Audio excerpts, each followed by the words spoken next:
Latoya. Snodgrass is a mentor, prophet, and believer in Jesus who seeks to empower God's people by sharing the heart of God through prophecy. You're tuned in to Toya Talks. Time to be empowered.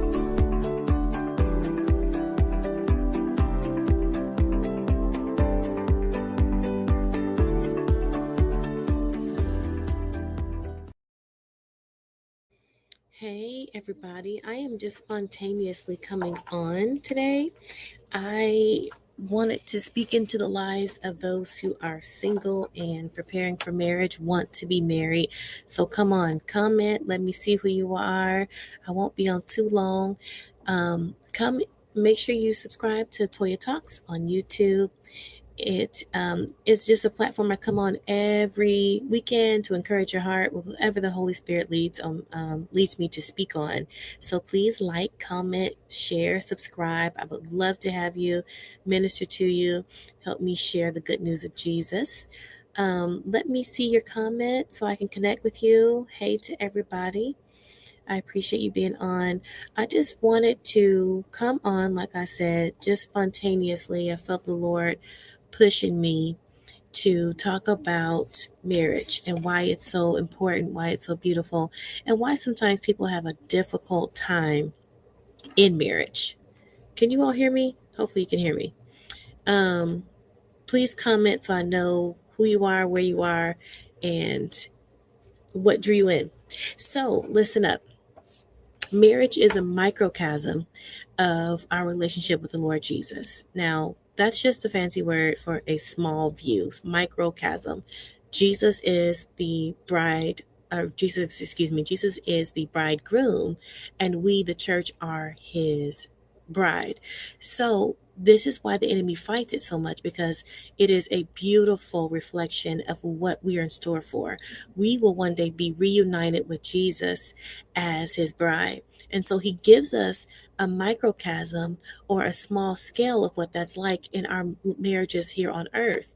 And this is why the enemy fights marriage, because first of all, he's kicked out forever. So he'll never be invited to the marriage supper of the Lamb. So he's very envious and very jealous of that tie, that connection, and that promise. So he tries to destroy our heaven on earth, which is our marriages. And he wants to destroy people in marriage, and he wants to destroy people who want to be married. So usually right before you meet that right person, this happened to me, and I don't believe it's just privy to me. I believe this is one of the enemy's tactics. You will always reach a decoy, meet a decoy, encounter a decoy before you meet the real McCoy. Always. And I remember when I went to Charlotte, North Carolina, July of 2010, to the International AIM Convention, I had made up in my mind that was my time to meet my husband. I was single. I didn't have anybody in view. I had no idea. I didn't know where he would be from. I didn't know what he would look like. I had gotten a prophetic word about how I would meet my husband. And they said it would be in passing, and he would not be from my local state. And I grew up in Colorado. So I had those directives, but I really didn't know what to expect. Okay, so we get to Charlotte, North Carolina, and y'all will not believe this story. Come on, y'all share, because these women and these men need to hear this. Y'all feel like, man, it is really difficult to meet somebody good. Y'all have no idea what I've encountered, all the things. So I get there, and at the time, we had transportation for all of our conventions called courtesy cars. And courtesy cars did not cost a flat fee. You just gave the person a donation. They had a little tag in their door to let you know that they're part of the convention and they were safe and they had been vetted. And many of us would get in there to save money, and we would split and say, hey, it was a 10-minute ride. Let's all give them $3 each. That type of thing. So I get into this van because they're headed to my hotel. And it was a gentleman driving. His mom was in the front seat, and it was about 8 other women. I'm like, oh, come on, baby, get in the car. So we're heading to this the hotel for the convention for the week. And I noticed the driver just would not stop looking at me. He kept looking at me in the rear view mirror. Come on, y'all, comment. I need to know who's watching so I can interact with you. Oh, hey there, sister friend. I see you. I see you. Thank you for hopping in. So he keeps watching me. And in our conversation, I'm telling them about myself, where I'm from, what I'm doing. At the time, I was a part of this sorority, and our colors were pink and green. And this guy heard me say that. Like I said, I saw him watching me intently. And so, hey there, Sister Julia. Hi. Thanks for hopping in. Um, and so I didn't think anything of it, just normal conversation. Okay, so this is all in the same week. This is also the same week that I meet my husband, Pastor Derek. So this is just beautiful the way God arranged it, but the enemy tried to throw little things in there that try to throw you off. So this man, that's man number one. He hears me talking about my colors. I'm so, excited. I'm always decked out in pink and green at the time. And I guess he's just taking private notes. Well, in the transaction of riding in the courtesy car, you typically will give them your number to say, hey, or they'll give you your number. I'm sorry, although you'll give them your number to say, I want to go back to church tonight at 7. Call me when you get here. Very common practice. So I had given this man my number, thinking nothing of it. Okay, so that was day one. We landed, I always flew in about a Saturday or a Sunday. Come Tuesday, this man brings me these incredibly large, beautiful, expensive bouquet of flowers, pink and green. I mean, gorgeous. It had to be at least $300. I mean, it was massive. And he handed it to me. I happened to be in the foyer of the hotel, and he said, a secret admirer wanted me to bring these in for you. And I'm just thinking, what? In North Carolina, secret admirer, who's this? So I was just taken back because they were absolutely gorgeous. I asked the lady at the front, will you please hold on to these? I'm heading to church and I don't really want to go back up to my room. She's like, yeah, I'll have the bellman take them up to your room. Okay, get to church. Everything's great. Wednesday, wonderful. He came back to the hotel on Wednesday, y'all. And he said, because I was going to ride, he was going to ride in his van to go to church. And he said, I have a confession. Those flowers were from me. I said, they were from you. And at the time I was 24 and this guy had to be like 39 or 40. And I was just like, what? He was like, well, I just watched you and you were such a lady and you're so sweet and so kind and you're beautiful. And I just thought, man, I can't let her pass. And I was just floored. I'm just thinking, sir, I'm here for a week. I don't know you from Adam. I am riding in the car with many other people. This is not one-on-one. Why would you go buy all those flowers that I can't even take back with me? I can't take them on the plane. And so it was a demonic distraction because he appeared to have money, status. He was more established in life. And I'm just thinking, nah, bruh. I know I said I'm going to get married and this is my week to meet my husband, but this is not how I envisioned it. It's not you. Because this is weird. You're bringing me flowers. It's just forced. There's no real connection there. And so he texted me again. He was like, hey, I hope I didn't come on too strong. Thank you, Sister Julia. You're so sweet. And I'm thinking, yeah, bro, you came on strong because I don't know you. And I was very leery in my dating. Very. I would be looking at you, watching your every move. And so that just didn't sit well. So he can continue to text me. It was like, I've been married before, but I've been asking God for a second chance at love, and I believe you're it. Okay, pause. Men and women, and I know my married sisters can attest to this. Anytime somebody applies pressure, especially in the very beginning, to make you feel like you're their answer, run. That is not healthy. That is not the way marriage is supposed to be, especially more so from the male giving that energy, right? He is supposed to be the band that surrounds you.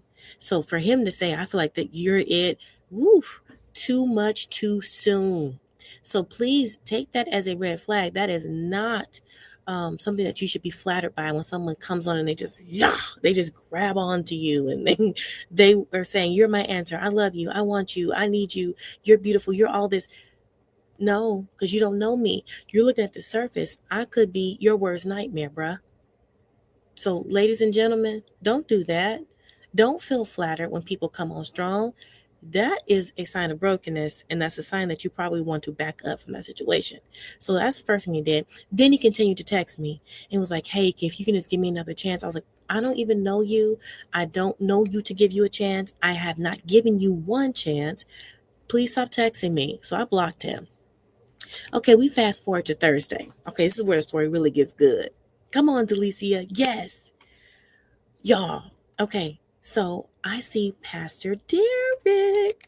This is Thursday of the convention. The convention's always ended on Friday, and then Saturday would be like a huge musical or something. But most people went home after the Friday night or early Saturday morning. So I see him walking by with his friend. Just like the prophecy said, he came in passing. And he was just sweet, pure hearted. The first thing I noticed about him was he is non jaded. There's nothing tainted about him. He loves people. He's a good hearted man. And we had a brief conversation. He was so respectful. He was funny. He was kind, easy to connect to. But we didn't think that anything would come of it, because we lived 18 hours apart. He was in Indiana and I was in Colorado. But we exchanged Facebook profiles. We got to talk and connect. It was a great interaction. I just saw him one more time. We were leaving in our cars um, to head to the convention, and I didn't see him again that week. The same day, later that day, another guy who I've been working with just in church gets on one knee, y'all, in the middle of the hotel foyer and has flowers. Y'all, and these flowers. I told him about the bouquet of flowers that this one guy, the first guy gave to me. And he's like, oh, these are beautiful. He gets on his knee with the flowers. And he was like, sister, he was trying to do a prank, but he really liked me, but he tried to mask it as a prank to see how I would take it. He proposes. People are stopping, taking pictures and saying, and I just did like that just to be in the moment, but I absolutely was like, hey, get up. Don't play like that because you're going to get in the way of my blessing. Somebody's going to think I'm taking because you're playing too much. And he literally was like, well, why can't we just be together? We got the same birthday. Here we go again, y'all. The decoy before the real McCoy. Men and women, I'm telling you, this is real.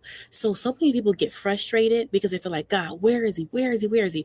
If you have encountered people who are counterfeits, people who don't quite meet what you have desired, what you've prayed for, what you asked for, then right after that, or in the midst of that, here comes the right one.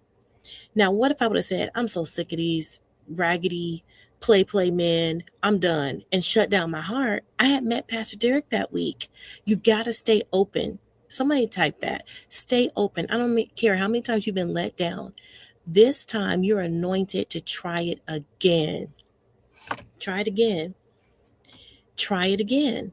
Keep your heart open. Give God your expectations, give God your desires, believe God for it, and then here's the key: rest.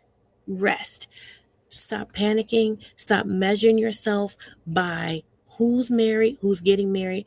I promise you, during this season, all my girlfriends got married, every last one of them. And I'm just like, uh-oh. But that's, again, one of the enemy's tactics to keep pressure on you. So don't let that deter you. Celebrate them. Don't you dare become jealous. Don't you dare allow the enemy to get you into a state of isolation and fear and pity, like, man, everybody's getting married but me. That's not true. That's never the case. That's an illusion. So I celebrated my friends. Y'all, I did all the things. I met another decoy at one of my friends' weddings. I said, And, it never changed, y'all, with these men who I knew weren't it. It was always like them presenting themselves like the ideal, and they wanted to give me the world, and I would be missing out if I didn't have them. You let that be my decision. You don't dictate to me. So this third decoy, because yes, there were two, this third one, he was like, I graduated from Harvard with my PhD, and it came across like, how could you pass on me? Well, quite easily. Yeah, bro, I don't do manipulation. So yeah, I think that's a great phenomenal accomplishment. I wanted to go to an Ivy League school. So I'm not knocking that. But it doesn't mean that I have to connect with you or go on a date with you. Y'all, here's the other thing. Stop going on dates as a filler. It's okay to rest and wait. I stayed single for 2 years before I met Pastor Derek. So I met him in 2010. Starting in 2008, I said, I'm just going to chill. I'm going to rest. I'm going to pray. I'm going to seek God. I'm going to meditate. I am not going to just date to be dating. I don't have time to waste. I would rather spend time with the Lord and get answers than to just vicariously date and just do stuff to be doing it. Y'all stop doing that. Y'all feel like, well, at least I'm doing something. Go on dates that seem promising, yes, but you just pass the time and fill the void? No, because when you do things emotionally and when you're vulnerable, you make mistakes. But if you come from that concrete place of God giving you instruction and direction and showing you what to do, who to connect to, who to give your time to, baby, that's when the reward comes. I'm telling you from experience. Make up your mind that love still exists. Some of you are saying it's not out there. I've been dated out. We got to change that. Change that. The reason you are experiencing that is because the decision you made is now reflected in the description that you see. Does that make sense? You have decided in your heart, there are no good men or there are no good women. They're all trash, this, that. And then you keep encountering that. Well, it's a reflection of what you said. So reverse it. Exactly, Delisha, or just to get a free meal. Stop doing that. I just saw your comment. So reverse it and say there is a great pool of men, there's a great pool of women, and there's one perfect one for me that God has. Not a perfect person, but a perfect match for me. And we are deeply in love. We are so in sync. We love God. We worship together. We parent together. I mean, you make that your confession right now. This is Jesus's teachings in Mark 11:24. Believe you have received it and you can have whatsoever you say. That is probably the most profound teaching for us on earth. That's how we bring heaven into earth. You believe in advance, you act as if you have it now, and then it shows up for you because you believed it. So it has to come. Whatsoever things you believe, you receive. So if it's before you, in your heart and in your mind, yes, yes, yes, yeah. Look, we got a witness on here. Sister Julia says she prayed and waited for God to send him, and he did. Y'all be encouraged. I don't care, 20s, 30s, 40s, 50s, 60s, 70s, whatever age group you're in, that is a non-factor. The devil tries to get us in a panic because of time. God made time. So be encouraged. I just wanted to hop on here and help y'all out. I love you. God bless you. We're going to start seeing some marriages. Yes, God. Holy, beautiful, God-given unions that will make you holy and happy. So I pray that this blessed you. Y'all have a wonderful rest of your day. Thanks for hopping on with me. And I look forward to being with you tomorrow for Twitter Talks. Stay tuned. God bless. And please like, subscribe, and share. Love you.